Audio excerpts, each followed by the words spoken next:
Oscar award winner ప్రముఖ music director AR Rahman వివాహ జీవితం ఊహించని మలుపు తిరిగింది. ఆయన సతీమణి సైరాబాను రెహమాన్తో విడాకులు తీసుకున్నారు. దీనికి సంబంధించి ఆమె లాయర్ అధికారిక ప్రకటన చేశారు. ఎన్నో ఏళ్ల వివాహ బంధానికి ముగింపు పలుకుతూ రెహమాన్ సైరాబాను నిర్ణయం తీసుకున్నారని ఆయన చెప్పారు. ఇద్దరికి మధ్య ఒకరిపై ఒకరికి ప్రేమ ఆప్యాయత ఉన్నప్పటికీ వివాహ బంధంలో కొన్ని ఇబ్బందులు తలెత్తాయని అన్నారు.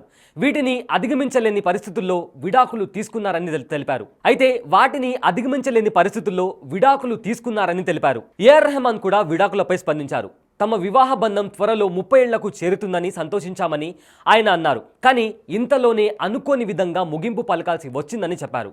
పగిలిన ముక్కలు మళ్లీ యథావిధంగా అతుక్కోలేవని ఆయన చెప్పుకొచ్చారు. కానీ విడాకులకు తామిద్దరం ఒక అర్థం వెతుకుంటామని ఆయన అన్నారు.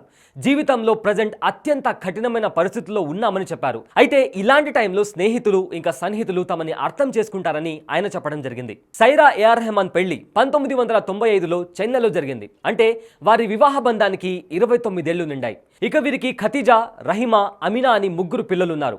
29 ఏళ్ల తర్వాత వీరు విడిపోతున్నట్లు ప్రకటించడంతో అభిమానులు ఆశ్చర్యానికి గురయ్యారు. విడాకులపై రెహమాన్ కూడా రియాక్ట్ అయ్యారు. అనుకోని విధంగా తమ వైవాహిక జీవితానికి ముగింపు పలకాల్సి వచ్చిందని, ఇలాంటి కఠిన పరిస్థితుల్లో స్నేహితులు తమ పర్సనల్ ప్రైవసీని అర్థం చేసుకుంటారని భావిస్తున్నట్లు ఆయన పోస్ట్ చేశారు.